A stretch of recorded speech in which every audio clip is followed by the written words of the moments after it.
میرے عزیز دوستو، ایصال ثواب کے متعلق بات ہوئی، اب یہاں پہ یہ بھی جان لیا جائے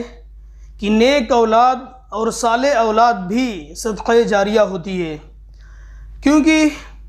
انتقال کے بعد انسان بحیثیت مسلمان وہ ایک ایک نیکی کا محتاج ہوتا ہے۔ اگر دنیا میں ہم نے صالح اولاد کو چھوڑا ہے تو یاد رکھیے گا کہ ہمارے مرنے کے بعد، ہمارے قبر میں جانے کے بعد وہ ہمیں اپنے نیک اعمال سے نوازتی رہے گی اور ہمیں ایصال ثواب پہنچاتی رہے گی۔ یاد رکھیے گا کہ انتقال کے بعد جیسے ہی آنکھ بند ہوگی، آپ کا سارا عمل یہیں پہ ختم ہو جائے گا۔ آپ کا گھر اپنی جگہ پہ ہے، آپ کی گاڑیاں اپنی جگہ پہ ہے، آپ کی پراپرٹی اپنی جگہ پہ رہ جائے گی، آپ کے سارے کام اپنی جگہ پہ رہ جائیں گے۔ آپ اگر قبر میں جائیں گے تو صرف اور صرف آپ جائیں گے اور آپ کے نیک نامہ اعمال جائیں گے، آپ کے ساتھ کوئی بھی نہیں جا سکتا۔ آپ نے اس کا مشاہدہ بھی کیا ہوگا اور دیکھا بھی ہوگا کہ دنیا کا کوئی بھی انسان ہو، جیسے ہی اس کی آنکھ بند ہوتی ہے، ایک مسلمان کی آنکھ جب بند ہوتی ہے تو اعلان یہ کرایا جاتا ہے کہ میت کا جنازہ فلاں ٹائم ہوگا، میت کو نہلایا جا رہا ہے، میت کو غسل دیا جا رہا ہے، میت کو کفن دیا جا رہا ہے، اب مٹی اتنے بجے ادا کی جائے گی۔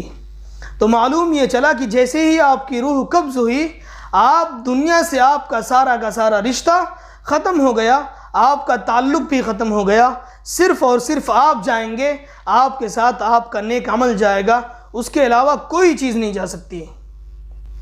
تو اندازہ لگائیے کہ اگر آپ نے اپنے پیچھے اپنے گھر والوں میں سے کسی کو صالح بنا کے چھوڑا ہے، نیک عمل کرنے والا بنا کر چھوڑا ہے، حافظ قرآن چھوڑا ہے، عالم باعمل چھوڑا ہے، تو یاد رکھیے گا اللہ کی ذات سے امید بھی ہے کہ وہ صالح اولاد آپ کے حق میں ایصال ثواب کرتی رہے گی۔ میرے عزیز دوستو، اسی لیے کہا یہ جاتا ہے کہ جیسے ہی انسان دنیا سے اس عالم برزخ میں پہنچتا ہے، یعنی اس کی روح جیسے ہی قبض کر لی جاتی ہے، تو پھر کوئی دوسرا ہماری مدد کے لیے کبھی بھی نہیں آ سکتا۔ آپ اندازہ لگائیے کہ آپ کے گھر والے آپ کے ساتھ احسان صرف اتنا کریں گے کہ 5 میٹر کا کپڑا جو کفن کا بازار میں ہمارے لیے آ چکا ہے، آج وہ ہمارے گھر والے جائیں گے اور یہ کہیں گے کہ ابا جی کا انتقال ہو گیا ہے، ہمیں کفن کا کپڑا دے دیجئے، چنانچہ وہ بازار سے کفن کا کپڑا لا کے ہمیں پہنا دیں گے اور ہمیں قبر کے حوالے کر دیں گے۔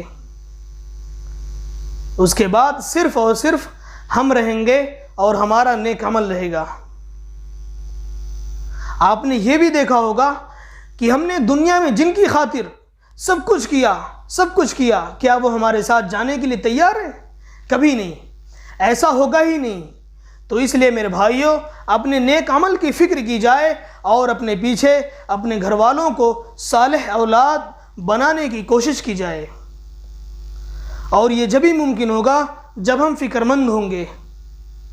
ورنہ قبر میں جانے کے بعد انسان ایک ایک نیکی کا محتاج رہتا ہے۔ اللہ تعالی ہمیں بھی توفیق عطا فرمائے کہ پہلے خود ہم عمل کرنے والے بنے، ہم خود اسلامی تعلیمات پر عمل کرنے والے بنے، اس کے بعد اپنے گھر والوں کو اس اسلامی تعلیمات پر عمل کرنے کی ترغیب بھی دیتے رہیں۔ اللہ تعالی عمل کی توفیق عطا فرمائے۔ وآخر دعوانا الحمد للہ رب العالمین۔ السلام علیکم ورحمۃ اللہ وبرکاتہ۔